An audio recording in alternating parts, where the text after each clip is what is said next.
iPhone 11X S Max. No sound from the earpiece. Couple of things to check. Easy fix is to replace the actual full earpiece with the flex, but by doing so you'll lose your Face ID. If the flex is okay but the speaker is damaged, then I would advise just to replace this speaker. Get the whole assembly, just swap out the speaker. Sometime I have had to do this on a evening when I've got no parts in stock, is to strip the back plate out and the coil that snapped, just resolder that back into its place. Happy days, speaker's working again. And the third issue is that you'll have a lot of dirt and debris here that needs to be cleaned from the earpiece mesh.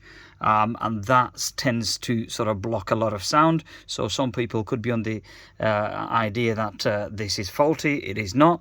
This is the culprit, okay? However, this is a quick demonstration how to test the speaker. The speaker should read around about 7.58 ohms. And that will tell you that it's a good speaker.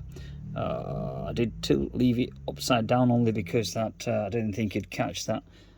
So let's put the backlight back on, and here we go. I'm going to probe around the two points of speaker, and it's reading 7.5 ohms. All right, it's as simple as that. Don't just start replacing this, because obviously customer will lose their Face ID. Alternatively, as I repeat, just swap out the speaker, keep the original flex and swap out the speaker, and happy days. You know, everybody's a winner. That's all. Take care. Peace.